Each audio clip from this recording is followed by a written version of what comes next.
உடல கொடு உள்ளத்த கொடு உற்சாகமா, ஒன்ன கொடு உப்பு கொடு சந்தோஷமா. உடல கொடு உள்ளத்த கொடு உற்சாகமா, ஒன்ன கொடு உப்பு கொடு சந்தோஷமா. விசுவாசம் தாரே உலகத்தை ஜெயிக்கும், விசுவாசி என்றும் பதறான் பதறான்.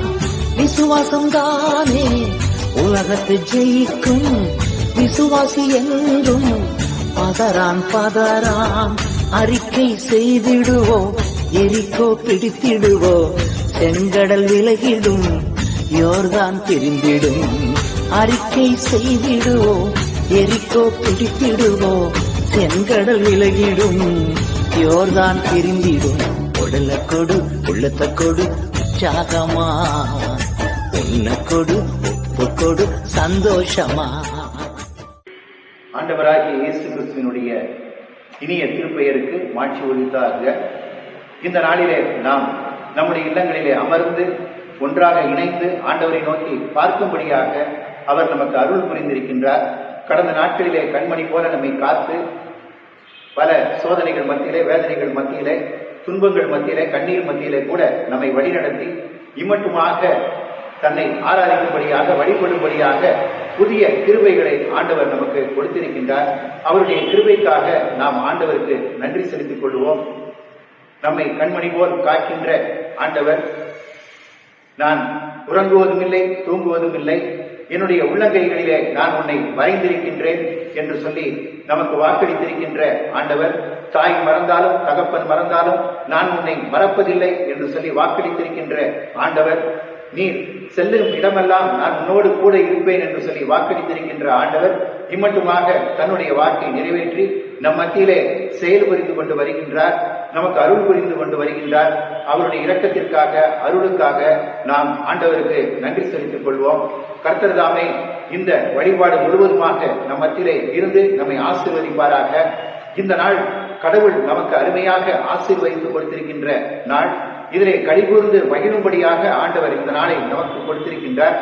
நாம் ஒருவேளை இல்லங்களிலே அமர்ந்து குடும்பமாக ஆண்டவரை வழிபட்டுக் கொண்டிருந்த போதிலும் கூட ஆண்டவர் நம்மோடு இருக்கின்றார் என்ற உணர்வோடு ஆவியோடும் உண்மையோடும் நாம் அவரை வழிபடும்படியாக அழைக்கப்பட்டிருக்கின்றோம்.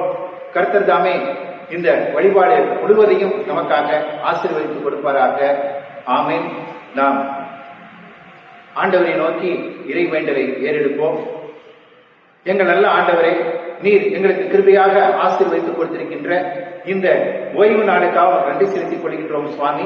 ஆண்டவரே, இந்த நாளிலே உம்முடைய திரு சமூகத்திலே வந்து அமர்ந்து ஆண்டவரே உம்மை நோக்கி நாங்கள் கூப்பிடும்படியாக, நீர் செய்த உதவிகளுக்காக நன்றி செலுத்தும்படியாக, நீர் கொடுத்த இந்த வாய்ப்பிற்காக நன்றி செலுத்திக் கொள்கின்றோம் சுவாமி.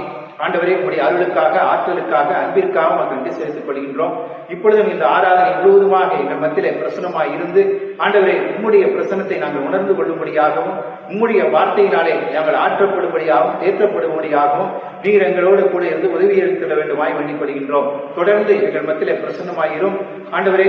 நாங்கள் கடந்த நாட்களிலே உம்மை விட்டு விலகிய பொழுதும் ஆண்டவரே உமக்கு எதிராக நாங்கள் செய்த பாவங்களை ஆண்டவரே உம்முடைய மக்களுக்கு எதிராக, மற்றவர்களுக்கு எதிராக நாங்கள் செய்த பாவங்களை இந்த நேரத்தில் நாங்கள் நினைத்து பார்த்து உம்மிடத்திலே அதை அறிக்கையிடுகின்றோம் சுவாமி. ஆண்டவரே, நீர் எங்களை படைத்த ஆண்டவர், ஆண்டவரே எங்களை மீட்டுக் கொண்ட கடவுளுடைய குமாரனாகிய இயேசு கிறிஸ்து ஆண்டவரே, அது மட்டுமல்ல திரியேகராக இருந்து ஆண்டவரே தூய ஆவியானவராக இருந்து இன்றும் எங்களை வழிநடத்திக் கொண்டிருக்கின்ற ஆண்டவர். ஆண்டவரே, அப்படிப்பட்ட பிதா குமாரன் தூய ஆவியாகி உம்மை இந்த நாளிலே நாங்கள் போற்றுகின்றோம், வணங்குகின்றோம், மகிமைப்படுத்துகின்றோம். தொடர்ந்து இந்த ஆராதனை முழுவதுமாக எங்கள் மத்தியிலே பிரசன்னமாக இருந்து எங்களை வழிநடத்தும் ஆண்டவராகிய இயேசு கிறிஸ்து நாமத்திலே வேண்டிக் கொள்கிறோம் அன்பின் ஆண்டவரே. ஆமென். திருமறை பாடங்கள் வாசிக்க கேட்போம். வாசிக்க தெரிந்து கொள்ளப்பட்ட முதலாம் வேத பாடம் விடுதலை பயணம் 14ஆம் அதிகாரம் வசனங்கள் 15 முதல் 31 வரை. விடுதலை பயணம் 14ஆம் அதிகாரம் வசனங்கள் 15 முதல் 31 வரை. ஆண்டவர் மோசேயை நோக்கி, ஏன் என்னை நோக்கி அழ வேண்டும்? முன்னோக்கி செல்லும்படி இஸ்ரேல் மக்களிடம் சொல். கோலை உயர்த்தி பிடித்தவாறு உன் கையை கடல் மேல் நீட்டி அதனை பிரித்துவிடு. இஸ்ரேல் மக்கள் கடல் நடுவே உலர்ந்த தரையில் நடந்து செல்வார்கள். நான் எகிப்தியரின் மனதை கடினப்படுத்துவேன். அவர்கள் இஸ்ரேலரை பின்தொடர்ந்து செல்வார்கள். அப்போது பார்வோனையும் அவனுடைய படைகள், தேர்கள், குதிரை வீரர்கள் அனைவரையும் வென்று நான் மாற்றியுறுவேன். பார்வோனையும் அவன் தேர்களையும் குதிரை வீரர்கள் அனைவரையும் வென்று நான் மாற்றியுறும் போது நான் ஆண்டவர் என்று எகிப்தியர் உணர்ந்து கொள்வார் என்றார். இஸ்ரேல் அணிவகுப்புக்கு முன் சென்று கொண்டிருந்த இறை தூதர் இடம்பெயர்ந்து அவர்களுக்கு பின்வந்து நின்றார். மேகத்தோடும் இடம்பெயர்ந்து முன் பக்கத்திலிருந்து அவர்களுக்கு பின்பக்கம் வந்து நின்று கொண்டது. அது எகிப்தியரின் அணிவகுப்புக்கும் இஸ்ரேலின் அணிவகுப்புக்கும் இடையே சென்று கொண்டிருந்தது. அந்த மேகம் எகிப்தியருக்கு இருளாகவும் இஸ்ரேலருக்கு இரவில் ஒளியாகவும் அமைந்தது. இதனால் இரவில் எந்நேரத்திலும் அவர்கள் இவர்களை நெருங்கவில்லை. மோசே தம் கையை கடல் மேல் நீட்டவே ஆண்டவர் கீழே காற்றை இரவு முழுவதும் வன்மையாக வீச செய்து கடலை பின்வாங்க வைத்து உலர்ந்த தரையாக்கினார். நீர்த்திரள் பிரிக்கப்பட்டது. வலப்பக்கத்திலும் இடப்பக்கத்திலும் உள்ள நீர்த்திரள் அவர்களுக்கு சுவராக விளங்க இஸ்ரேல் மக்கள் கடல் நடுவே உலர்ந்த தரையில் நடந்து சென்றனர். எகிப்தியர் அவர்களை துரத்தி சென்றனர். பார்வோனின் குதிரைகள், தேர்கள், குதிரை வீரர்கள் அனைவரும் அவர்களுக்கு பின்னால் நடுக்கடல் வரை சென்றனர். பொழுது புலரும் முன் நெருப்பும் மேகமுமான தூணில் இருந்து ஆண்டவர் எகிப்தியரின் அணிவகுப்புகளை பார்த்து அந்த எகிப்திய அணிவகுப்புகளை நிலை குலை செய்தார். அவர்களுடைய தேர்களின் சக்கரங்களை அவர் புகைந்து போக செய்தார். தேரோட்டுவது அவர்களுக்கு கடினமாயிற்று. அப்போது எகிப்தியர் இஸ்ரேலரிடமிருந்து நாம் ஓடி சென்று விடுவோம், ஏனெனில் ஆண்டவர் தாமே அவர்கள் சார்பாக நின்று எகிப்தியராகிய நமக்கு எதிராக போரிடுகிறார் என்றனர். ஆண்டவர் மோசேயை நோக்கி, நீர்த்திரள் எகிப்தியர் மேலும் அவர்கள் தேர்கள், குதிரை வீரர் அனைவர் மேலும் திரும்பி வர செய்வதற்காக உன் கையை கடல் மேல் நீட்டு என்றார். மோசே தம் கையை கடல் மேல் நீட்டவே காலையில் விடியும் நேரத்தில் கடல் தன் முன்னையே நிலைக்கு திரும்பி வந்தது. அதற்கு எதிர்ப்பட அஞ்சி எகிப்தியர்கள் விரைந்தோடுகையில் ஆண்டவர் எகிப்தியரை நடுக்கடலில் அமிழ்த்தினார். திரும்பி வந்த நீர்த்திரள் தேர்கள், குதிரை வீரர்கள் மற்றும் கடலுக்குள் துரத்தி சென்ற பார்வோனின் படைகள் அனைவரையும் மூடிக்கொண்டது. அவர்களில் ஒருவன் கூட தப்பவில்லை. ஆனால் இஸ்ரேல் மக்கள் கடலின் உலர்ந்த தரையில் நடந்து சென்றனர். நீர்த்திரள் வலப்புறமும் இடப்புறமும் அவர்களுக்கு சுவராக நின்றது. இவ்வாறு ஆண்டவர் அந்நாளிலே எகிப்தியர் பிடியின்றி இஸ்ரேலருக்கு விடுதலை அளித்தார். கடற்கரையில் எகிப்தியர் செத்து கிடப்பதை இஸ்ரேலர் கண்டனர். எகிப்தியருக்கு எதிராக ஆண்டவர் கைவன்மை காட்டி செயல் புரிந்ததை உணர்ந்து ஆண்டவர் மீது மக்கள் அச்சம் கொண்டனர். மேலும் அவர்கள் ஆண்டவரிடமும் அவர்கள் அடியார் மோசேயிடமும் நம்பிக்கை வைத்தனர். ஆமென். கொள்ளப்பட்ட 2ஆம் அதிகாரம், தீத்து 3ஆம் அதிகாரம் 3-8 வரை. ஏனெனில் நாமும் ஒரு காலத்தில் அறியாமல் இருந்தோம், கீழ்ப்படியாமல் இருந்தோம், நெறி தவறி சென்றோம். தீய நாட்களுக்கும் பல்வகை சிற்றின் பண்களுக்கும் அடிமைகளாய் இருந்தோம். தீமையிலும் பொறாமையிலும் முன்னின்றோம். கொண்டவருக்கு ஒருவரும் மறுவரு வெறுத்தோம். நம் மீட்பராம் கடவுளின் நன்மையும் மனிதநேயமும் வெளிப்பட்ட போது நாம் செய்த அரசியல்களை முன்னிட்டு அல்ல, மாறாக தம் இரக்கத்தை முன்னிட்டு புது பிறப்பு அளிக்கும் நீர்னாலும் புதுப்பிக்க தூய ஆவியினாலும் கடவுள் நம்மை மீட்டார். அவர் தம் மீட்பராகிய இயேசு கிறிஸ்துவின் வழியே தூய ஆவியை தம்மீது நிறைவாக பொழிந்தார். நாம் அவரது அருள் அவருக்கு ஏற்படுத்துவதால் நாம் எதிர்நோக்கி இருக்கும் நிறைவாழ்வை உரிமையை பெறும் பொருட்டாக இவர் செய்தார். இக்கூற்று உண்மையானது. கடவுளிடம் நம்பிக்கை கொண்டவர்களுக்கு நற்செயல்களை செய்ய கருத்தாய் இருக்கும்படி நீ வழித்த வேண்டும் என்பதே என் விருப்பம். இந்நற்செயல்களை செய்வதே முறையானது. இவை மக்களுக்கு பயன்படும் என்றால் என்பதே ஆகும். கர்த்தருக்கு ஸ்தோத்திரம். பாவ அறிக்கையும் மன்னிப்பும். திருப்பாடல் 32 1 11 வசனங்கள். திருப்பாடல் 32 1 11 வார்த்தைகள். எவரது குற்றம் மன்னிக்கப்பட்டதோ, எவரது பாவம் மறைக்கப்பட்டதோ அவர் பேறு பெற்றவர். ஆண்டவர் எந்த மனிதரின் தீச்செயலை எண்ணவில்லையோ, எவரது மனதில் வஞ்சகம் இல்லையோ அவர் பேறு பெற்றவர். என் பாவத்தை அறிக்கையிடாதவரை நாள் முழுவதும் நான் கதறி அழுததால் என் எலும்புகள் கன்று போயின. ஏனெனில் இரவும் பகலும் உன் கை எனக்கு எதிராக ஓங்கி நின்றது. கோடையின் வறட்சி போல என் வலிமையும் வறண்டு போயிற்று. என் பாவத்தை உம்மிடம் அறிக்கையிட்டேன், என் தீச்செயலை நான் மறைத்ததில்லை. ஆண்டவரிடம் என் குற்றங்களை ஒப்புக்கொள்ளுவேன் என்று சொன்னேன். நீரும் என் நெறிக்கேட்டையும் பாவத்தையும் போக்கினீர். ஆகவே துன்ப வேளையில் உம் அன்பர் அனைவரும் உம்மை நோக்கி மன்றாடுவர். பெருவெள்ளம் பாய்ந்து வந்தாலும் அவர்களை அணுகாது. நீரே எனக்கு புகலிடம். இன்னலின்றி என்னை நீர் பாதுகாக்கின்றீர். உம் மீட்பினால் எழும் ஆரவாரம் என்னை சூழ்ந்தொழிக்க செய்கின்றீர். நான் உனக்கு அறிவு புகட்டுவேன். நீ நடக்க வேண்டிய வழி உனக்கு காட்டுவேன். உன்னை கண்ணோக்கி உனக்கு அறிவுரை கூறுவேன். கடிவாளம் பூட்டி வாரினால் இழுத்தாலன்றி உன்னை பின்தொடர்ந்து வராதே. குதிரை போன்றோ கோவேறு கழுதை போன்றோ அறிவிலாய் இராதே. பொல்லாருக்கு வரும் துன்பங்கள் பல. ஆண்டவரின் நம்பிக்கை கொள்வோரை அவரது பேரன்பு சூழ்ந்து நிற்கும். நீதிமான்களே, ஆண்டவரை முன்னிட்டு அகமகிழ்ங்கள். நேரின் உள்ளத்தோரே, நீங்கள் அனைவரும் மகிழ்ந்து பாடுங்கள். பிதாவுக்கும் குமாரனுக்கும் பரிசுத்த ஆவிக்கும் மகிமை உண்டாவதாக. ஆதியில் எப்பொழுதும் சதா காலங்களிலும் மகிமை உண்டாவதாக. ஆமென். வாசிக்க தெரிந்து கொள்ளப்பட்ட 4ஆம் வேத பாடம் யோவான் 3ஆம் அதிகாரம் 1-8 முடிய. யோவான் 3ஆம் அதிகாரம் 1-8 முடிய. பரிசேயர் ஒருவர் இருந்தார். அவர் பெயர் நிக்கதேம். அவர் யூத தலைவர்களுள் ஒருவர். அவர் ஓர் இரவில் இயேசுவிடம் வந்து, ரபி, நீர் கடவுளிடமிருந்து வந்த போதகர் என்பதை நாங்கள் அறிவோம்.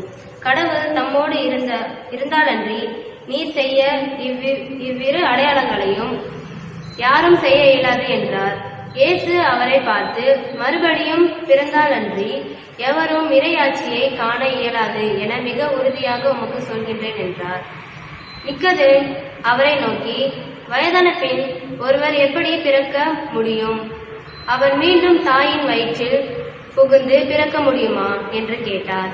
இயேசு அவரை பார்த்து, ஒருவர் தண்ணீராலும் தூய ஆவியினாலும் பிறந்தாலன்றி இறையாட்சிக்கு உட்பட இயலாது என்று மிக உறுதியாக உமக்கு சொல்கின்றேன். மனிதரால் பிறப்பவர் மனித இயல்பை உடையவர், தூய ஆவியினால் பிறப்பவர் தூய ஆவியின் இயல்பை உடையவர். நீங்கள் மறுபடியும் பிறக்க வேண்டும் என்று நான் உங்களுக்கு கூறியது பற்றி நீர் வியப்படைய வேண்டாம். காற்று விரும்பும் திசையில் வீசுகிறது, அதன் ஓசை உமக்கு கேட்கிறது, ஆனால் அது எங்கிருந்து வருகிறது, எங்கு செல்கிறது என்று உமக்கு தெரியாது. தூய ஆவியினால் பிறந்த அனைவருக்கும் இது பொருந்தும் என்றார். ஆமென். இந்த நாளில் நாம் தியானிக்கும்படியாக பேராயம் கொடுத்திருக்கின்ற பொருள் திருமுழுக்கு என்னும் சாக்கிரமந்து. திருமுழுக்கு என்னும் சாக்கிரமந்து. திருமுழுக்கு என்றால் என்ன? ஒரு சாக்கிரமந்து என்றால் என்ன?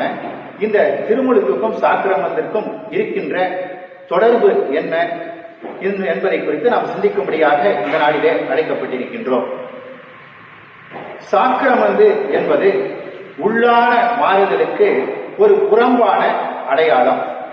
ஒருவேளை நம்முடைய உள்ளத்திலே நாம் ஆண்டவரை ஏற்றுக்கொள்கின்றோம், அல்லது நம்முடைய உள்ளத்திலே நாம் ஆண்டவரை நம்புகின்றோம், விசுவாசிக்கின்றோம். இப்படியாக நம்முடைய உள்ளத்திலே நடைபெறுகின்ற இந்த நிகழ்வு யாருக்கும் வெளியே கண்ணுக்கு தெரியாத ஒரு நிகழ்வாக இருக்கின்றது. நம்மிடத்திலே இருக்கின்ற விசுவாசத்தை யாரும் கண்ணாலே பார்க்க முடியாது. ஆனால் நாம் திருமுழுக்கின் மூலமாக நாம் திருமுழுக்கு எடுக்கும் பொழுது இந்த விசுவாசத்தை நாம் திருமுழுக்கின் மூலமாக வெளிப்படுத்துகின்றோம்.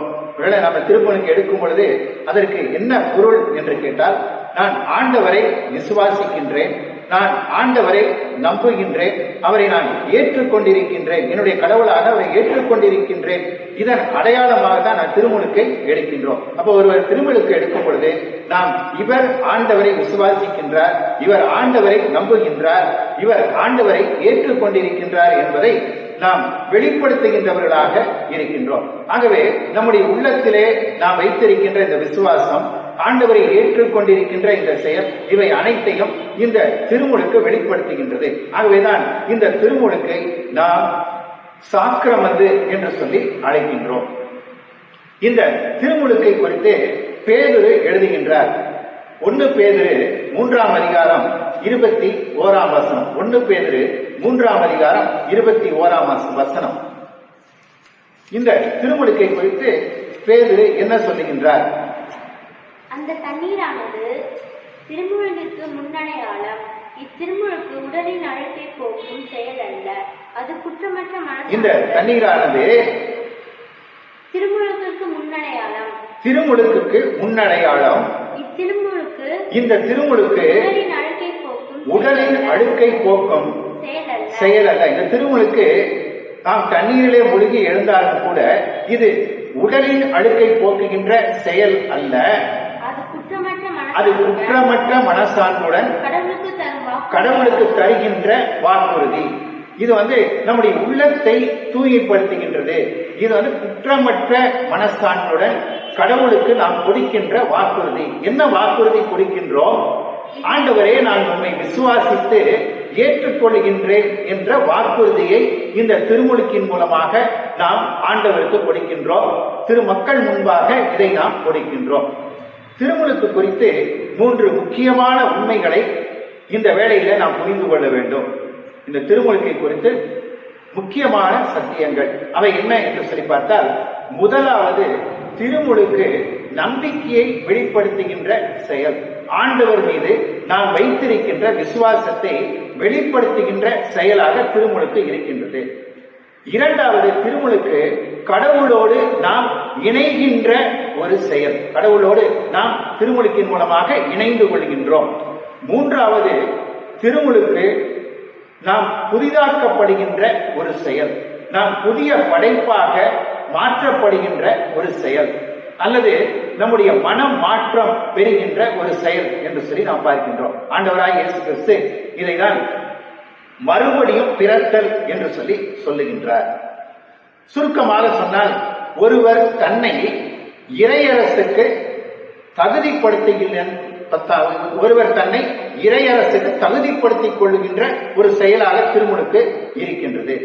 தகுதிப்படுத்துகின்றவர் ஆண்டவராகிய இயேசு கிறிஸ்து.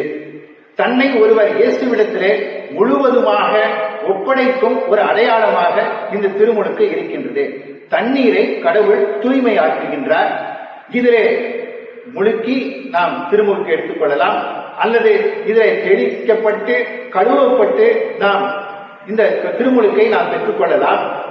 இந்த தண்ணீராலே கழுவப்படுகின்ற ஒருவர் கடவுளால் தன்னுடைய பாவங்களிலிருந்து கழுவப்படுகின்றார். திருமுழுக்கிலே தண்ணீராலே கழுவப்படுகின்றவர் கடவுள் இந்த தண்ணீரை தூய்மையாக்குகின்றார். இந்த தண்ணீரின் மூலமாக நம்மை நம்முடைய பாவங்களிலிருந்து கழுவி நம்மை தூய்மைப்படுத்துகின்றார். உலக பாவங்களுக்காக நாம் மரித்து ஆவிக்குரிய ஒரு புதிய பிறப்பாக நாம் மாறுகின்றோம். இதுதான் திருமுழுக்கிலே நடைபெறுகின்ற ஒரு செயலாக இருக்கின்றது. ஒருவேளை இந்த திருமுழுக்கு எடுத்துக்கொள்வதன் மூலமாக மட்டுமே நாம் கடவுளுடைய மீட்பை பெற்றுக்கொள்ள முடியாது. இதை நம்ம முதல்ல நல்லா புரிந்து கொள்ள வேண்டும். இந்த திருமுழுக்கை எடுப்பதினாலே மட்டுமே நாம் கடவுளுடைய பிள்ளைகளாக மாற முடியாது, அல்லது கடவுளுடைய இறையரசை நாம் பெற்றுக்கொள்ள முடியாது. இறை நம்பிக்கையிலும் தூய்மையிலும் கடவுளின் வார்த்தையிலும் அவருடைய செயல்களிலும் நாம் நிலைத்து இருக்க வேண்டும். கடவுளுடைய நம்பிக்கையிலே நாம் நிலைத்திருக்க வேண்டும். கடவுளுடைய தூய்மையிலே, தூய்மையான வாழ்விலே நாம் நிலைத்திருக்க வேண்டும். அது மட்டுமல்ல, கடவுளுடைய வார்த்தையிலே நாம் நிலைத்திருக்க வேண்டும். கடவுளுக்கு கீழ்ப்படிந்து அவருக்கு பிரியமான வழிகளிலே செயல்படுவதிலே, அந்த செயல்களிலே, நற்செயல்களிலே நாம் நிலைத்திருக்க வேண்டும். இதெல்லாம் நாம் செய்தால்தான் நாம் கடவுளுடைய அருளை பெற்றுக்கொள்ள முடியும், இறையரசை நாம் பெற்றுக்கொள்ள முடியும். வெறும் திருமுழுக்கு எடுத்துக்கொண்டால் மட்டும் ஒருவர் இறையரசை பெற்றுக்கொள்ள முடியாது. புதிய பிறப்பு என்பது புதிய வாழ்வு, ஒரு புதிய வாழ்வு. அதாவது இந்த உலகக்குரிய வாழ்வை நாம் விட்டுவிட்டு கடவுளுக்குரிய ஆவிக்குரிய வாழ்விற்குள்ளாக இந்த திருமுழுக்கின் மூலமாக நாம் நுழைந்து கொள்கின்றோம். இதுதான் இந்த திருமுழுக்கு.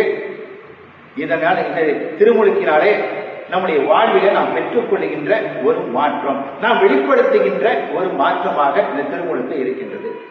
நாம் கூறிய அந்த 3 உண்மைகள், இதை குறித்து நாம் தனித்தனியாக நாம் பார்க்கலாம். முதலாவது, திருமுழுக்கு நம்பிக்கையை வெளிப்படுத்துகின்ற ஒரு செயல். கடவுள் மீது நாம் வைத்திருக்கின்ற விசுவாசத்தை, நம்பிக்கையை வெளிப்படுத்துகின்ற செயலாக இந்த திருமுழுக்கு இருக்கின்றது. ரோமையர் 10ஆம் அதிகாரம் 9-10 வசனங்கள். ரோமையர் 10ஆம் அதிகாரம் 9-10 வசனங்கள். ஏனெனில் இயேசு ஆண்டவர் என இயேசுவே ஆண்டவர் என வாயார அறிக்கையிட்டு இறந்த அவரை கடவுள் உயிர்த்தெழச் செய்தார் என நீங்களும் உள்ளூர நம்பினால் மீட்பு பெறுவீர்கள். இயேசுவே ஆண்டவர் என்று சொல்லி வாயார அறிக்கையிட்டு, கடவுள் தான் ஆண்டவர் என்று சொல்லி வாயார அறிக்கையிட வேண்டும். இதைத்தான் திருமுழுக்கின் பொழுது நம்ம செய்கின்றோம். இறந்த அவரை கடவுள் உயிர்த்தெழச் செய்தார் என்று நீங்கள் உள்ளூர நம்ப வேண்டும். இந்த நம்பிக்கை, கடவுள் உயிரோடு எழுந்தார் இயேசு கிறிஸ்து என்ற நம்பிக்கை நமக்கு வேண்டும். அப்படி நம்பினால் நீங்கள் மீட்பு பெறுவீர்கள். இந்த இரண்டையும் நம்ம செய்யும் பொழுது நம்ம உண்மையாக மீட்பை பெற்றுக் கொள்கின்றோம். இவ்வாறு உள்ளூர நம்புவோர் கடவுளுக்கு ஏற்புடையவர் ஆவர், வாயார அறிக்கையிடுவோர் மீட்பு பெறுவர். இவ்வாறு உள்ளூர நம்புவோர் கடவுளுக்கு ஏற்புடையவர் ஆவர், வாயார அறிக்கையிடுவோர் மீட்பு பெறுவர். இதுதான் திருமுழுக்கை பெற்றுக் கொள்ளும் பொழுது நாம் வெளிப்படுத்துகின்ற அடையாளமாக இருக்கின்றது. கலாத்தியர் 2ஆம் அதிகாரம் 16ஆம் வசனம்.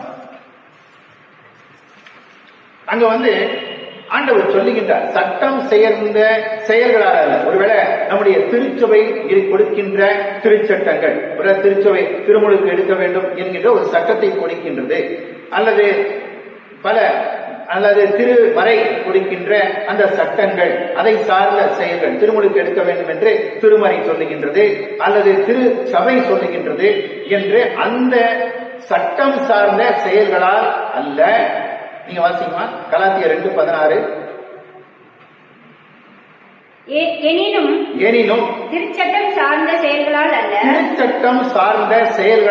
அல்ல, இயேசு கிறிஸ்துவின் மீது கொள்ளும் நம்பிக்கையால் தான் ஒருவர் இறைவனுக்கு ஏற்புடையவர் ஆக முடியும். ரொம்ப தெளிவாக சொல்லுகின்றார்.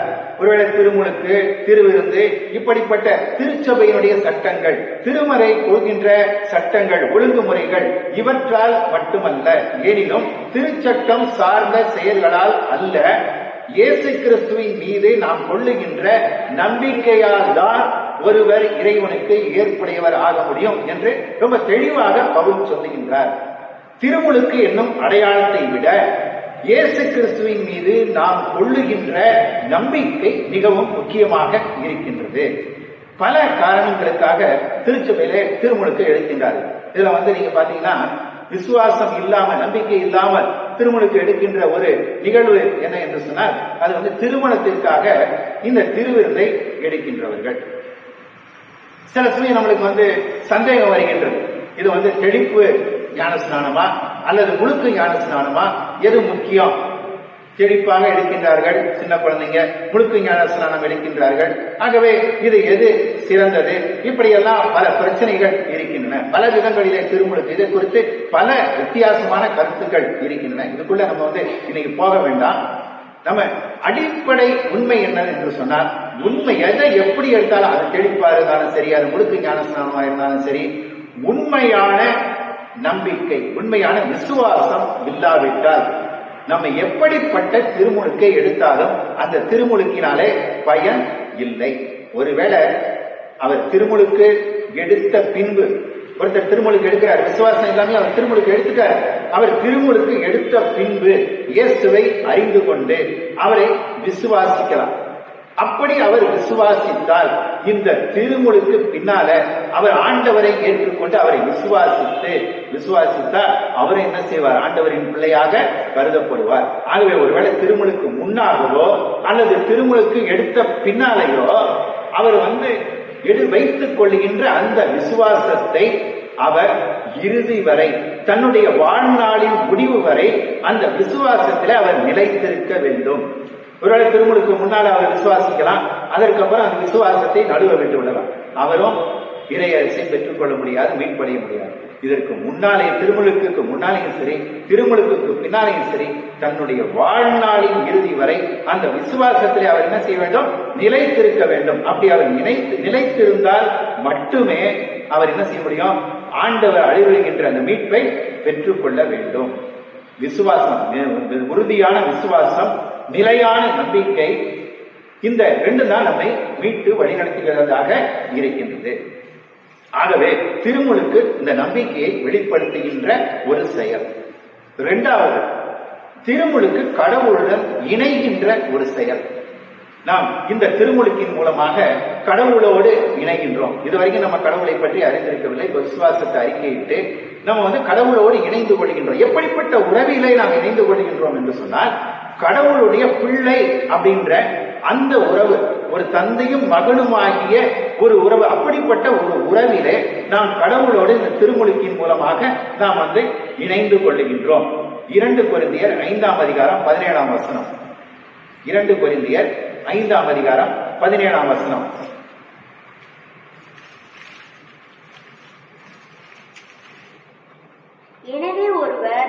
எனவே ஒருவர் கிறிஸ்துவோடு இணைந்திருக்கும் பொழுது, நம்ம கிறிஸ்துவோடு இணைந்திருக்கும் பொழுது அவர் புதிதாக படைக்கப்பட்டவராய் இருக்கின்றார்.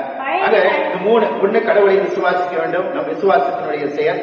2வது கடவுளோடு நம்மை இணைத்துக் கொள்கின்ற செயல். 3வது நம்மை புதுப்பிக்கின்ற செயல். அப்ப நம்ம எப்ப புதுப்பிக்கப்பட முடியும்? நம்ம விசுவாசத்தோடு கடவுளோடு இணைந்திருக்கும் பொழுதுதான் நம்ம புதுப்பிக்கப்பட முடியும். இதைதான் பவுல் சொல்லுகின்றார். ஒருவர் கிறிஸ்துவோடு இணைந்திருக்கும் போது அவர் புதிதாக படைக்கப்பட்டவராக இருக்கின்றார். பழையன கழிந்து புதியன புகுந்தன அன்றோ? இவை யாவும் கடவுளுடைய செயல். இது நம்மளுடைய செயல் கிடையாது. நம்ம கடவுளோடு நம்ம இணைகிறது இல்லை. கடவுள் நம்மை அவரோடு இணைத்துக் கொள்கின்றார். நம்ம பாவிகளாக இருக்கும் பொழுதே அவர் நமக்காக தன்னுடைய உயிரை விட்டு நம்ம மேல் கொண்ட அன்பினாலே, அருளினாலே நம்ம தான் அவர் என்ன செய்யறார்? இணைத்துக் கொள்கின்றார். நம்ம வச்சிருக்கிறது விசுவாசம். ஆனா இந்த விசுவாசத்தின் மூலமாக கடவுள் தன்னுடைய பிள்ளையாக நம்ம ஏற்றுக்கொள்கின்றார், இணைத்துக் கொள்கின்றார். இப்படி இணைக்க அப்ப திருமுழுக்கு என்பது கடவுளோடு நாம் இணைகின்ற செயலாக இருக்கின்றது. கலாத்தியர் 3ஆம் அதிகாரம் 27ஆம் வசனம். கலாத்தியர் 3ஆம் அதிகாரம் 27ஆம் வசனம்.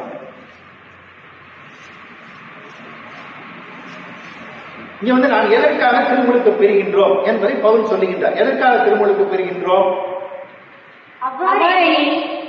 கிறிஸ்துவோடு இணைந்திருக்கும்படி, அவ்வாறெனில் கிறிஸ்துவோடு இணைந்திருக்கும்படி திருமுழுக்கு பெற்ற நீங்கள். எதுக்காக திருமுழுக்கு பெற்றிருக்கின்றோம்? கடவுளோடு கிறிஸ்துவோடு இணையும்படி திருமுழுக்கு பெற்றிருக்கின்ற நீங்கள் அனைவரும், நீங்க யாரா இருந்தாலும் சரி, நீங்க ஆணா இருக்கலாம், பெண்ணா இருக்கலாம், ஒரு அடிமையா இருக்கலாம், நீங்க ஒரு சுயாதீனரா இருக்கலாம், நீங்க யூதரா இருக்கலாம், கிரேக்கரா இருக்கலாம், எந்த நாட்டை சேர்ந்தவராக இருந்தாலும் சரி, எந்த ஜாதியை சேர்ந்தாலும் சரி, நீங்க யாராக இருந்தாலும் சரி, யாராக இருந்தாலும் நீங்கள் கிறிஸ்துவுடன் இணையும்படி திருமுழுக்கு பெற்ற நீங்கள் அனைவரும் கிறிஸ்துவை அணிந்து கொண்டீர்கள். நீங்க எல்லாரையும் என்ன பண்ணீங்க? கிறிஸ்துவை அணிந்து கொண்டீர்கள். சட்டையை எப்படி நம்ம போட்டுக்கிறோமோ அது மாதிரி நம்ம கிறிஸ்துவை அணிந்து கொண்டோம். 26ஆம் வசனம் சொல்லுகின்றது. இனி உங்களிடையே 26 ஏனெனில் கிறிஸ்து இயேசுவின் மீது கொண்டுள்ள நம்பிக்கையால் நீங்கள் அனைவரும் கடவுளின் மக்களாய் இருக்கிறீர்கள். ஏனெனில் கிறிஸ்து இயேசுவின் மீது கொண்டுள்ள நம்பிக்கையால் நீங்கள் அனைவரும் கடவுளின் மக்களாக இருக்கின்ற. இங்கே பாத்தீங்கன்னா கடவுள் மீது வைத்திருக்கின்ற நம்பிக்கை, கடவுளோடு இணைந்து வாழுகின்ற வாழ்வு, அதுக்கப்புறம் கடவுளோடு புதுப்பிக்கப்பட்டிருக்கின்ற வாழ்வு, இந்த மூன்றை குறித்து பவுல் இங்கே சொல்லுகின்றதை நாம் பார்க்கின்றோம். ஆகவே முதலாவது திருமுழுக்கு என்பது நம்முடைய நம்பிக்கையை வெளிப்படுத்துகின்ற செயலாக இருக்கின்றது. இரண்டாவது திருமுழுக்கு என்பது நாம் கடவுளோடு நம்மை இணைந்து கொள்ளுகின்ற ஒரு செயலாக இருக்கின்றது. மூன்றாவது திருமுழுக்கு என்பது நாம் புதிதாக்கப்படுகின்ற அல்லது புதிதாக படைக்கப்படுகின்ற ஒரு செயலாக இருக்கின்றது. நாம் புதிதாக்கப்படுகின்ற ஒரு செயல் அப்படின்னா திருமுழுக்கு எட்ட பிறகு நாம் பழைய மனிதர்கள் அல்ல, அந்த நம்முடைய வாழ்வு பழைய வாழ்வு அல்ல. இதை நம்ம என்ன செய்கின்றோம்? ஒரு புதிய மனிதனாக, ஒரு புதிய வாழ்வை பெற்றுக் கொள்கின்ற மனிதனாக, ஒரு புதுமையாக வாழுகின்ற ஒரு மனிதனாக நாம் இருக்கின்றோம். ஆகவே இந்த திருமுழுக்கு புதிதாக்கப்படுகின்ற அல்லது புதிதாக படைக்கப்படுகின்ற ஒரு செயலாக இருக்கின்றது. இதை குறித்து பவுல் இதை குறித்தும் எழுதுகின்றார். ரோமையர் 6ஆம் அதிகாரம் 4, 5, 6 வசனங்கள். ரோமையர் 6ஆம் அதிகாரம் 4, 5, 6 வசனங்கள். இறந்த கிறிஸ்துவை மாட்சிமிகு தந்தை செய்தார். இயேசு கிறிஸ்துவை, அவர் தன்னுடைய ஒரே பேரான குமாரனாகிய இயேசு கிறிஸ்துவை மாட்சிமிகு தந்தை உயிரோடு எழும்பும்படி செய்தார். அவ்வாறு நாமும் புது வாழ்வு பெற்றவர்களாய் வாழும்படி திருமுழுக்கின் வழியாய் அவரோடு அடக்கம் செய்யப்பட்டோம். நம்ம தண்ணீர முழுகும் பொழுது இந்த திருமுழுக்கின் வழியாக நம்ம அவரோடு அடக்கம் செய்யப்பட்டோம். அப்படின்னா இந்த பாவத்தின் வாழ்வை நம்ம என்ன பண்ணிட்டோம்? அங்க முங்கடிச்சிட்டோம், மூழ்கடித்து விட்டோம். அதற்கு பாவத்திற்கு நாம் மரித்து விட்டோம். இப்ப நம்ம என்ன பண்ணுகின்றோம்? ஒரு புதிய வாழ்விற்குள்ளாக நாம் கடந்து செல்ல போகின்றோம். எப்படி இயேசு கிறிஸ்து எப்படி சிலுவையில மரித்தாரோ அதே மாதிரியாக எப்படி மரித்து திரும்பி உயிரோடு எழுந்தாரோ அதுபோல நாமும் இந்த இயேசு கிறிஸ்துவோடு பாவத்திற்கு மரித்து நம்ம நீதிக்கு உயிர்த்தெழும்பியவர்களாக மாறுகின்றோம். தொடர்ந்து வாசிங்க. அவர் இறந்தது போலவே நாமும் அவரோடு ஒன்றித்து இறந்தோம். நாம பாவத்திற்காக அவரோடு ஒன்றித்து நம்முடைய பாவங்களுக்கு அவர் மரித்தார், நம்முடைய பாவங்களுக்கு நம்ம இந்த திருமுழுக்கிலே மரிக்கின்றோம். அப்படி மரித்து அவரோடு இறந்தோம் என்றால் அவர் உயிர்த்தெழுந்து நாமும் அவரோடு உயிர்த்தெழுந்தது போலவே நாமும் அவரோடு ஒன்றித்து உயிர்த்தெழுவோம். நாமும் அவரோடு ஒன்றித்து உயிரோடு எழும்புவோம். ஒரு புது மனிதனாக நாம் உயிரோடு எழும்புவோம். 6ஆம் வசனம். நாம் இனிமேல் பாவத்திற்கு அடிமைகளாய் இராதபடி நம்முடைய பழைய மனித இயல்பு அவரோடு சிலுவையிலே அறையப்பட்டது. நம்முடைய பழைய மனிதனுடைய இயல்புகள், தன்மைகள், உலக பிரகாரமான தன்மைகள் எல்லாவற்றையும் நம்ம என்ன பண்ணிட்டோம்? அவரோடு அந்த சிலுவையில அறைந்து விட்டோம். இனிமே அது கிடையாது, அவ்வளவுதான், அது முங்கி போச்சு. இனிமே நம்ம புதிய மனிதனாக வாழுகின்றோம். தொடர்ந்து வாசிங்க. இவ்வாறு பாவத்திற்கு உட்பட்டிருந்த நம்முடைய இயல்பு அழிந்து போகும். இந்த பாவ இயல்பு என்ன ஆயிடுது? அழிந்து போகின்றது. நம்ம புதிய மனிதனாக மாறுகின்றோம். நம்ம 2வது திருமறை வாசிக்க, முதலாவது திருமறை விடுதலை பயணத்துல வாசிக்க கேட்டோம். அந்த பகுதியில நீங்க பாத்தீங்கன்னா எகிப்திலே அடிமையாக இருந்த இஸ்ரவேலர்கள் செங்கடலை தாண்டுகின்ற ஒரு நிகழ்வு. இந்த இஸ்ரவேல் மக்கள் எகிப்திலே அடிமைகளாக இருக்கின்றார்கள். இந்த அடிமைத்தனத்திலிருந்து அவர்கள் மீண்டு இந்த செங்கடலை தாண்டும் பொழுது அவர்கள் விடுதலை வாழ்வை பெற்றுக் கொண்டவர்களாக இந்த செங்கடலை அவர்கள் தாண்டி செல்லுகின்றார்கள். அவர்கள் அடிமைகளாக அல்ல, இந்த எகிப்திலிருந்து விடுதலை பெற்றவர்களாக அவர்கள் என்ன செய்கின்றார்கள்? இந்த செங்கடலை தாண்டி செல்லுகின்றார்கள். அப்ப ஆண்டவர் சொல்லுகின்றார், அவ்வளவுதான் உங்களுக்கு இந்த அடிமைத்தனம், அவ்வளவுதான், இனிமே நீங்கள் விடுதலையாக்கப்பட்டவர்கள். நேற்று தான் நம்ம சுதந்திர தினத்தை நேற்று கொண்டாடணும். ஆக இன்றைக்கு நாம் விடுதலை பெற்றவர்களாக இருக்கின்றோம். வாசிங்க, அங்க என்ன சொல்லப்பட்டிருக்கின்றது என்று சொன்னால், கடவுள் சொல்லுகின்றார் அவர்களை பார்த்து, இன்று நீங்கள் காணும் எகிப்தியரை இனிமேல் என்றுமே காணப்போவது இல்லை. கடவுள் உங்களுக்காக யுத்தம் செய்வார், அவர் உங்களுக்காக போரிடப் போகின்றார். இன்றைக்கு நீங்கள் காணுகின்ற எகிப்தியரை இனிமேல் நீங்கள் என்றுமே காணப்போவது இல்லை. உங்களுக்கு எஜமானாக இருந்து உங்களை அடிமைப்படுத்தி உங்களை ஆட்கொண்ட ஆளுகை செய்து கொண்டிருந்த அந்த எகிப்தியரை நீங்கள் என்ன செய்ய மாட்டீங்க? இனிமே பார்க்க மாட்டீங்க. ஆகவே உங்களை அடிமைப்படுத்தி இருந்த எகிப்தியரை நீங்கள் காணப்போவதில்லை. நீங்க இனிமே இந்த அடிமைத்தனத்திற்குள்ளாக நீங்கள் பிரவேசிக்க போவது இல்லை என்று சொல்லி ஆண்டவர் தெளிவாக சொல்லுகின்றார். மீண்டும் அவர்களை எகிப்தியர் என்ன செய்யல? செங்கடல் தாண்டின பிறகு எகிப்தியர் அவர்களை துரத்தல, எல்லாரும் கடவுள் கடலிலே மாண்டு போனார்கள். நீங்க பாத்தீங்கன்னா அதுக்கப்புறம் பாத்தீங்கன்னா எகிப்து ஒரு அடைக்கல பூமியாக மாறி போகின்றது. அவர் அடிமைத்தனத்தின் பூமியாக இருந்த எகிப்து அதற்கப்புறம் ஒரு அடைக்கல பூமியாக மாறிடுது. ஆண்டவராய் இயேசு கிறிஸ்து சின்ன பிள்ளையா இருக்கும்போது எங்க போய் அடைக்கலம் புகுந்தாரு? ஏரோது கொலை செய்ய தேடுகின்றான் என்று சொன்ன பொழுது அவர் எகிப்துக்கு தான் ஓடி போனார். எகிப்து தான் அவருக்கு அடைக்கலம் கொடுக்கின்ற ஒரு இடமாக அது மாறி போகின்றதை நம்ம பார்க்கின்றோம். ஆகவே எகிப்தியருக்கு அடிமைகளாய் இருந்தவர்கள் இப்பொழுது இந்த செங்கடலை தாண்டிய பிறகு ஆண்டவருடைய மக்களாக மாறிவிட்டார்கள். ஆண்டவருக்கு சொந்த மக்களாக விடுதலை பெற்று விட்டார்கள். அது மட்டுமல்ல, ஆண்டவருடைய மக்களாக மாறிவிட்டார்கள். ஆண்டவர்கள் தங்களுக்குன்னு கொடுத்த அந்த கானான் தேசத்தை நோக்கி அவர்கள் பயணப்பட ஆரம்பிக்கின்றார்கள். அந்த கானான் தேசத்தை சுதந்திரித்துக் கொள்ள வேண்டும். இப்ப நம்ம இதுக்கும் நம்முடைய திருமுழுக்குக்கும் என்ன தொடர்பு என்று சொல்லி நம்ம பார்த்தோம் என்று சொன்னால், இந்த உலக அது எகிப்திலிருந்து அவர்கள் பெற்ற அந்த விடுதலை உலக பிரகாரமான ஒரு விடுதலை, அது உலக பிரகாரமான ஒரு விடுதலை. இன்றைக்கு இந்த திருமுழுக்கின் மூலமாக நம்ம பாவத்திலிருந்து நம்ம என்ன செய்கிறோம்? விடுதலை பெற்றுக் கொள்கின்றோம். இந்த திருமுழுக்கு நம்ம ஒப்புக் கொடுப்பதன் மூலமாக நம்ம பாவத்திலிருந்து விடுதலை பெற்றுக் கொள்கின்றோம். அன்றைக்கு அவர்கள் அடிமைத்தனத்திலிருந்து விடுதலை பெற்றார்கள், இன்றைக்கு நாம் பாவத்திலிருந்து விடுதலை பெற்றுக் கொள்கின்றோம். அவர்கள் அந்த செங்கடலை தாண்டிய பிறகு அவர்கள் கானான் தேசத்தை நோக்கி பயணித்தார்கள் என்று சொல்லி நம்ம பார்க்கின்றோம். ஆனா இந்த திருமுழுக்கு எடுத்துக்கொண்ட பிறகு, நம்ம தண்ணீரிலே மூழ்கி எழுந்த பிறகு நம்ம பரம கானானை நோக்கி நம்முடைய பயணத்தை தொடர்ந்து கொண்டிருக்கின்றோம். அன்றைக்கு அந்த கானானை நோக்கி அவர்கள் பயணித்தார்கள். இன்றைக்கு நம்ம திருமுழுக்கு எடுத்ததன் மூலமாக பரம கானானை நோக்கி நம்ம பயணித்துக் கொண்டிருக்கின்றோம். அதற்குள்ள நுழைவதற்கு என்ன தகுதியை ஆண்டவர் நமக்கு இந்த திருமுழுக்கின் மூலமாக கொடுத்திருக்கின்றார்.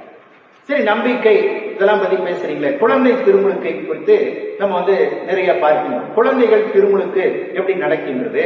இந்த குழந்தைகளுக்கு நம்பிக்கை இல்லையே, விசுவாசம் இல்லையே, அப்போ அவர்கள் எடுக்கின்ற திருமுழுக்கு சரிதானா என்பதை குறித்து பல சந்தேகங்கள் எழுப்பப்படுகின்றதை நாம் பார்க்கின்றோம். நம்முடைய திருச்சபையிலே பெற்றோர்களுடைய விசுவாசத்தின் மூலமாக குழந்தை இயேசுவின் மந்தையிலே சேர்த்துக் கொள்ளப்படுகின்றது.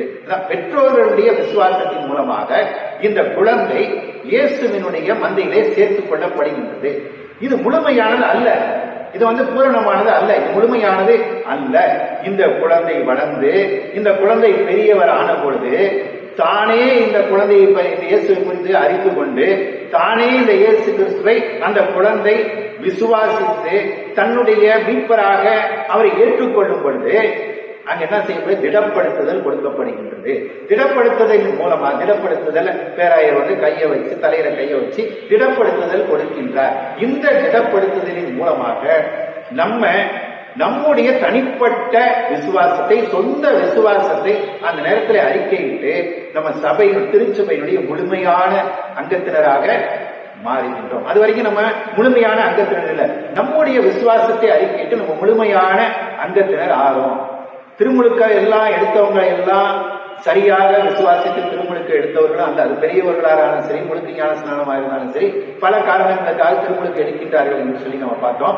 அதே மாதிரி இந்த இன்றைக்கு திருச்சபைகளில திடப்படுத்துதல் எடுக்கிறது அப்படின்றது கூட ஒரு சட்டம் சார்ந்த செயலாக அல்லது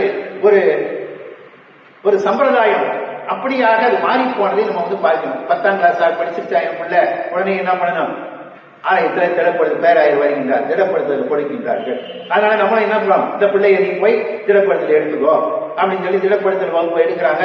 அந்த வகுப்புகளுக்கு எல்லாம் போன பிறகு என்ன செய்யறாங்க, திடப்படுத்துதல் கொடுக்கின்றார்கள். ஆனா இந்த பிள்ளைகள் உண்மையாகவே விசுவாசித்து தன்னை ஆண்டவராய் இயேசு கிறிஸ்துவை விசுவாசித்து ஏற்றுக்கொண்டு அந்த திடப்படுத்துதலை பங்கு பெற்ற போதுதான் உண்மையான ஆண்டவருடைய திருச்சபையில அவர்கள் அங்கமாக மாற முடியும். ஒருவேளை அப்படி இல்லாதவர்களும் இன்றைக்கு வந்து திடப்படுதலுக்கு போயிட்டு இது ஒரு சட்டமாக அல்லது ஒரு ஒழுங்குமுறை, திருச்சபையினுடைய ஒழுங்குமுறையாக இது இருந்து கொண்டு வருகிறதை நம்ம வந்து பார்க்க முடியும். ஆனால் ஆண்டவருடைய அருளாலே உண்மையாகவே நம்ம விசுவாசித்து அந்த திடப்படுத்தலாக இருந்தாலும் சரி, திருமுழுக்க இருந்தாலும் சரி, இதை எடுத்துக்கொள்ளும் பொழுது நம்முடைய வாழ்க்கையிலே நிச்சயமாக கடவுளுடைய மீட்பை நம்ம வந்து பெற்றுக்கொள்ள முடியும். நம்ம புதிதாக்கப்பட்ட நாம் அதை நம்முடைய வாழ்வுல இரண்டாவது பாத்தீங்கன்னா கடைசியா இந்த புதுப்பிக்கப்பட்ட வாழ்வு அப்படின்றது என்ன? புதுப்பிக்கப்பட்ட ஒரு வாழ்வு இதை வந்து நமக்கு கண்டிப்பா வேணும். நம்ம புதிதாக்கப்படுகின்றோம். ஆனா இந்த திருமுழுக்கோ இதுல நம்புறோம், இதுல நம்ம ஆண்டவரோடு இணைகிறோம், நம்ம புது வாழ்வை பெற்றுக் கொள்கின்றோம். இது எல்லாத்தையும் தவிர அதற்கப்புறம் நம்மளுடைய வாழ்வு இருக்கின்றதே, இது புதிதாக்கப்பட்ட ஒரு வாழ்வு. அப்ப நம்ம எப்படி நடக்கணும்? இந்த புதிதாக்கப்பட்டவர்களாக நம்ம வந்து நம்முடைய வாழ்விலே நடக்க வேண்டும். திருமுழுக்கின் மூலமாக புதிதாக்கப்பட்ட நாம் அதை நம்முடைய வாழ்விலே வெளிப்படுத்த வேண்டும். அப்படி வெளிப்படுத்தலைன்னா நம்ம எடுத்த திருமுழுக்கு அப்பவும் அது என்ன ஆயிடுது, அதுவும் அது பயனில்லாத ஒரு திருமுழுக்காக, வீணான ஒரு திருமுழுக்காக அது வந்து இருக்கின்றது. திருமுழுக்கு கொடுத்த பிறகு 1000 சபையாரும் ஒரு ஜெபம் பண்ணுவாங்க. இப்பெல்லாம் அதெல்லாம் வந்து கிடையாது கோயில்ல. இப்ப திருமுழுக்கு ஆராதனை அப்படிங்கிறது வந்து ரொம்ப ஒரு குறுகிய, ரொம்ப சின்ன ஒரு ஆராதனையா, பல ஒழுங்குமுறைகளை எல்லாம் வந்து மறந்து போய் அதை வந்து திருச்சபை வந்து வலியுறுத்துறதும் இல்லை, அதை வந்து நடைமுறையில அதை வந்து பின்பற்றுறதும் இல்லை. இதனாலேயே இன்றைக்கு கிறிஸ்தவ வாழ்வு இன்னைக்கு வந்து நம்மளுக்கு வந்து அதனுடைய சத்தியங்கள் இதெல்லாம் வந்து நம்ம புரிந்து கொள்வது இல்லை. இந்த திருமுழுக்கு கொடுத்த பிறகு 1000 திருச்சபையாரும் சேர்ந்து இந்த குழந்தைக்கோ இல்ல பெரியவங்களுக்கோ திருமுழுக்கு கொடுத்த பிறகு ஒரு ஜெபம் பண்ணுவாங்க. அவங்களாம் சேர்ந்து ஒரு ஜெபம் பண்ணுவாங்க. என்ன ஜெபம் அப்படின்னு சொன்னா, ஆண்டவரே இவர்கள் உமது கிருபையால் இப்போது உம்முடைய பிள்ளைகளாய் இருப்பதை தங்களுடைய வாழ்க்கையிலே காட்ட இவர்களுக்கு அருள் புரியும். கடவுளை பார்த்து கேட்கிறாங்க சபையாரும் ஆண்டவரும், ஆண்டவரே இவங்கெல்லாம் திருமுழுக்கு பெற்றுக் கொண்டார்கள், இவர்கள் உங்களுடைய கிருபையினாலே அருளினாலே இப்பொழுது உங்களுடைய பிள்ளைகளாக மாறிட்டாங்க. ஆனால் இவர்கள் உம்முடைய பிள்ளைகளாய் இருப்பதை தங்களுடைய வாழ்விலே காட்டுவதற்கு நீ அருள் புரிய வேண்டும் என்று சொல்லி அவர்கள் என்ன செய்கின்றார்கள், ஆண்டவரை நோக்கி விண்ணப்பம் செய்கின்றார்கள். அப்படின்னா என்ன அர்த்தம்? திருமுழுக்கு எடுத்தால் போதாது, இவர்கள் என்ன செய்ய வேண்டும், ஆண்டவருடைய பிள்ளைகளாக மாறியதை தங்களுடைய வாழ்க்கையிலே என்ன செய்யணும், காட்ட வேண்டும், வெளிப்படுத்த வேண்டும் என்பதை அங்க வந்து ஒரு ஜபமாக அவர்கள் ஏறெடுக்கின்றதை நம்ம வந்து பார்க்கின்றோம். ஆகவே புதிதாக்கப்பட்ட நாம் அதை நம்முடைய வாழ்விலே நம்முடைய செயல்கள் மூலமாக வெளிப்படுத்தும்படியாக அழைக்கப்பட்டிருக்கின்றோம். நம்முடைய செயல்கள் மூலமாக இதை வந்து வெளிப்படுத்த வேண்டும், காட்ட வேண்டும் உலகத்துக்கு. திருமுழுக்கு கொடுத்த யோவான், அவர் வந்து யோவான் ஸ்நானகன் திருமுழுக்கு படிக்கின்றார். அப்ப எடுத்துக்கொண்டவர்கள் வந்து அவர்கிட்ட கேட்கிறாங்க, திருமுழுக்கு எடுத்துக்கொண்டவர்கள் அவரிடத்துல திருமுழுக்கு எடுத்துக்கொண்ட பிறகு அவரிடத்துல கேட்கின்றார்கள். அவர் என்ன கேட்கிறாங்கன்னா, நாங்க அப்படியானால் நாங்கள் என்ன செய்ய வேண்டும்? யோவான் ஸ்நானகரை பார்த்து கேட்கிறாங்க, அப்படியானால் நாங்கள் என்ன செய்ய வேண்டும் என்று சொல்லி கேட்கின்றார். அப்ப யோவான் ஸ்நானகன் சொல்லுகின்றார், 2 அங்கிகளை உடையவர். லூக்கா 3ஆம் அதிகாரம் 10ஆம் வசனம்.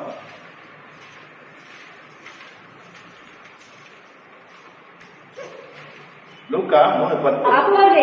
அப்போது நாங்கள் என்ன செய்ய வேண்டும் என்று கூட்டத்தினர் அவரிடம் கேட்டனர். நாம் என்ன செய்ய வேண்டும்? அவர் என்ன சொல்றாரு?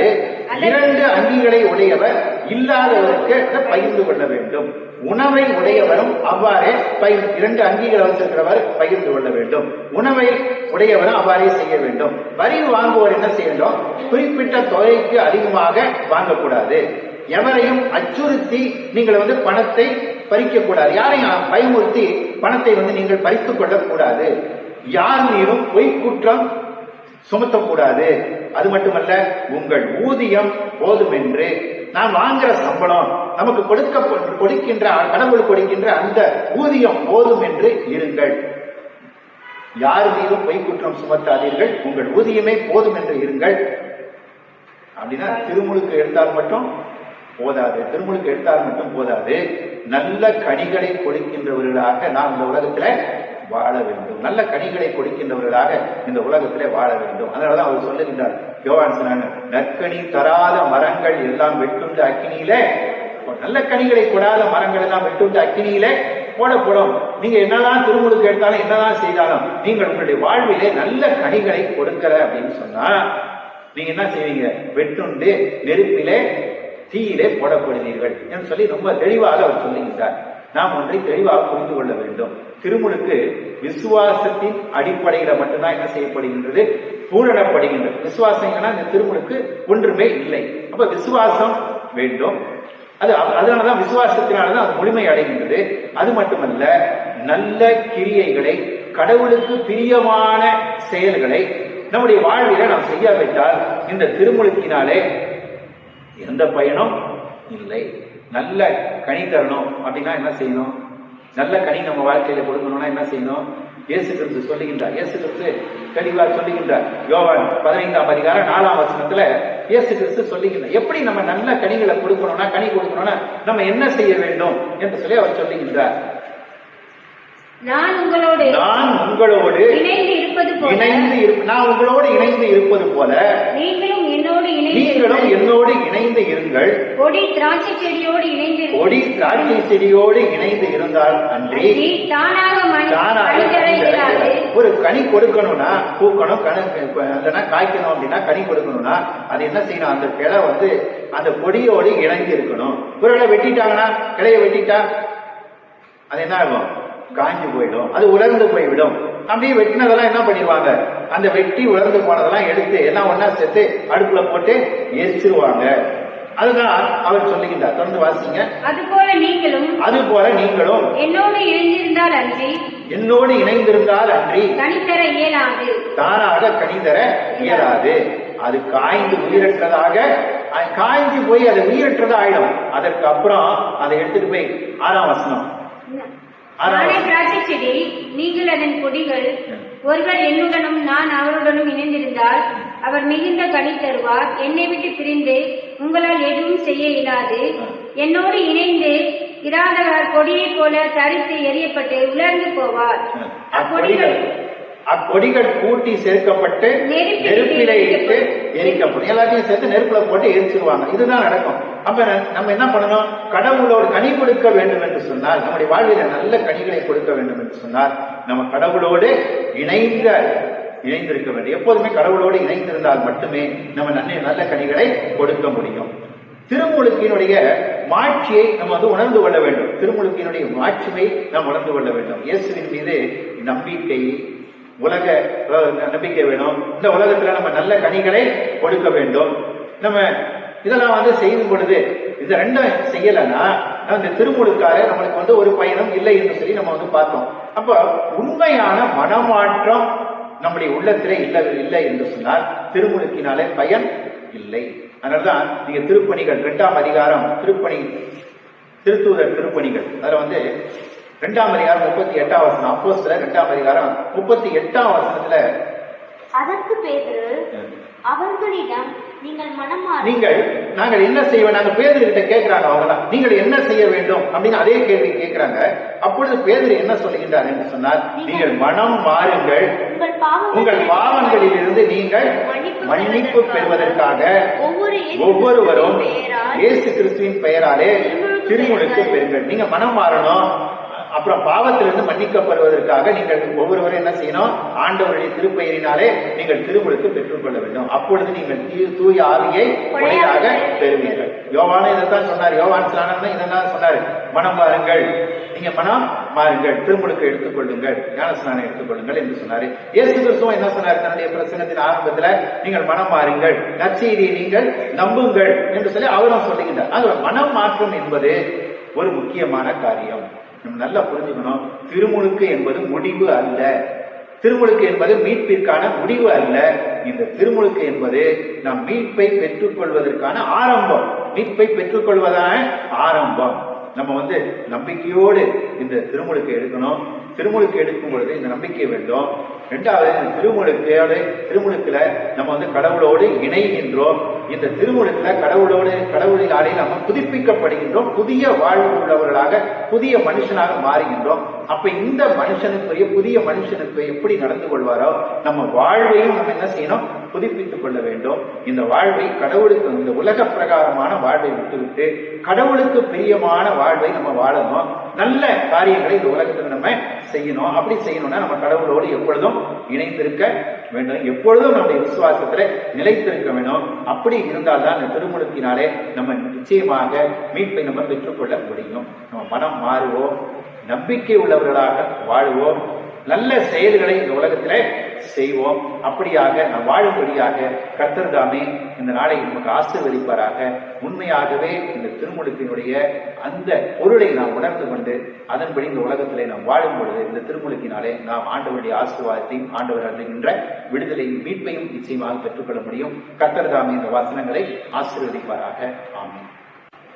திருச்சபைக்கான அறிவிப்புகள். இந்த வாரத்திலே பிறந்த நாளை கொண்டாடுகின்றவர் தேவ கிருபை தேவ இரக்கம் அவர்கள் 18ஆம் தேதி தன்னுடைய பிறந்த நாளை கொண்டாடுகின்றார்கள். இவருக்கு திருச்சபையின் சார்பாக பிறந்த நாள் வாழ்த்துக்களை தெரிவித்துக் கொள்கின்றோம். நாம் ஜெபிப்போம். எங்கள் நல்ல ஆண்டவரை, நீர் எங்களுக்கு அருமையாக ஆசீர்வதித்துக் கொடுத்திருக்கின்ற இந்த நாளுக்காக நமக்கு நன்றி செலுத்திக் கொள்கின்றோம் சுவாமி. இந்த நாளிலே நாங்கள் திருமுழுக்கை பற்றி சிந்திக்கும்படியாக நீர் கொடுத்த அந்த தருணத்திற்காக நன்றி செலுத்திக் கொள்கின்றோம். ஆண்டவரே, நாங்கள் உண்மையாகவே இந்த திருமுழுக்கின் மூலமாக தொடர்ந்து உம்மிடத்திலே நம்பிக்கை வைத்த ஒரு வாழ்வை வாழவும், ஆண்டவரே உம்மோடு இணைந்து வாழுகின்ற ஒரு வாழ்வை வாழவும், இறுதி வரை அந்த வாழ்விலே நாங்கள் நிலைத்திருக்கவும், அது மட்டுமல்ல ஆண்டவரே, நாங்கள் புதிதாக்கப்பட்டவர்களாக இந்த உலகத்திலே உமக்கு பிரியமான செயல்களை, நற்செயல்களை செய்யும்படி வாழவும் கிருபை செய்ய வேண்டுமாய் வேண்டிக் கொள்கின்றோம். ஆண்டவரே, தொடர்ந்து எங்களுடைய திருச்சபையார் ஒவ்வொருவரையும் உடைய கரங்களிலே வைக்கின்றோம் சுவாமி. ஆண்டவரை, சுகவீனமாய் இருப்பவர்களை உடைய கரங்களிலே வைக்கின்றோம். நீர் அவர்களுக்கு நல்ல சுகத்தை நீர் கொடுத்துக் கொண்டு வருகின்றீர். ஆண்டவரே, அவர்களுக்காக ஜெபிப்பவர்களை உடைய கரங்களிலே வைக்கின்றோம் சுவாமி. எங்களுடைய ஜெபத்தை நீர் எங்களுக்கு கேட்டு எங்களுடைய திருச்சபையாருக்கு கொடுத்து வருகின்ற சுகத்திற்காக நன்றி செலுத்திக் கொள்கின்றோம், பலத்திற்காக நன்றி செலுத்திக் கொள்கின்றோம். ஆண்டவரே, தொடர்ந்து இந்த நாட்கள் முழுவதுமாக எங்களுடைய திருச்சபையார் எந்த விதமான சுகவீனத்திலோ பலவீனத்திலோ ஆண்டவரை அகப்பட்டுக் கொள்ளாதபடி, எந்த சோதனையிலும் அகப்பட்டுக் கொள்ளாதபடி ஆண்டவரை நீரே அவர்களை காத்து வழிநடத்த வேண்டுமாய் நாங்கள் வேண்டிக் கொள்கின்றோம். எப்பொழுதும் எங்களோடு இரும். உம்முடைய பிரசன்னத்தை நாங்கள் உணர்ந்து கொள்கின்ற ஆண்டவரை, உம்முடைய ஆசீர்வாதத்தை தொடர்ந்து பெற்றுக்கொள்கின்ற மக்களாக உம்முடைய ஆற்றலினாலே ஆண்டவரை நாங்கள் எப்பொழுதும் அமைதியோடும் நிறைவோடும் வாழத்தக்கதாக நீர் எங்களுக்கு அருள் புரிய வேண்டுமாய் நீ நோக்கி நாங்கள் வேண்டிக் கொள்கின்றோம். எங்களுடைய திருச்சபையாருக்கு சந்தோஷத்தை, நிறைவான மகிழ்ச்சி நீர் கொடுத்தரலும் சுவாமி. நிறைவான ஆசீர்வாதங்களை நீர் கொடுத்தரலும், மன அமைதியை நீர் கொடுத்தரலும், நல்ல ஆரோக்கியமான வாழ்வை நீர் கட்டளையிட்டரலும். தொடர்ந்து உம்முடைய கரங்களிலே எங்களுடைய திருச்சபையார் ஒவ்வொருவரையும் நாங்கள் ஒப்படைக்கின்றோம். குறிப்பாக பிறந்த நாள் காணுகின்ற சகோதரியும் உடைய கரங்களிலே ஒப்படைக்கின்றோம். தொடர்ந்து எங்கள் மத்தியிலே பிரசன்னமாயிரும், எங்களை ஆசீர்வதியும், எங்களை பலப்படுத்தும், எங்களை காத்துக்கொள்ளும். ஆண்டவராகிய இயேசு கிறிஸ்துவின் இனிய திருப்பெயரிலே வேண்டிக் கொள்கிறோம் அன்பின் ஆண்டவரே. ஆமென். என் ஆத்துமாவே கர்த்தரை ஸ்தோத்திரி, என் முழு உள்ளமே அவருடைய பரிசுத்த நாமத்தை ஸ்தோத்திரி. என் ஆத்துமாவே கர்த்தரை ஸ்தோத்திரி, கர்த்தர் செய்த சகல உபகாரங்களையும் மறவாதே. ஆமென். நமது ஆண்டவராய் இயேசு கிறிஸ்துவின் கிருபை, கடவுளின் அன்பு, தூய ஆவியாருடைய ஐக்கியம், ஆசீர்வாதம், வழி நடத்துதல் நம் அனைவரோடும் இன்றும் என்றும் அனைத்து நாட்களும் நின்று நிலவனவாக. ஆமென். உடல கொடு, உள்ளத்த கொடு, உற்சாகமா ஒன்ன கொடு, உப்பு கொடு, சந்தோஷமா. உடல கொடு, உள்ளத்த கொடு, உற்சாகமா ஒன்ன கொடு, உப்பு கொடு, சந்தோஷமா. நன்றி பாடல் தினமும் பாடு, நல்ல தேவன் வருவார் உன்னோடு. நன்றி பாடல் தினமும் பாடு, நல்ல தேவன் வருவார் உன்னோடு. என்ன நடந்தாலும் நன்றி கூறிடு, தீமையை நன்மையால் தினமும் வென்றிடு. என்ன நடந்தாலும் நன்றி கூறிடு, தீமையை நன்மையால் தினமும் வென்றிடு. கொடுல கொடு உள்ளத்த கொடு உற்சாகமா, உன்ன கொடு ஒப்பு கொடு சந்தோஷமா.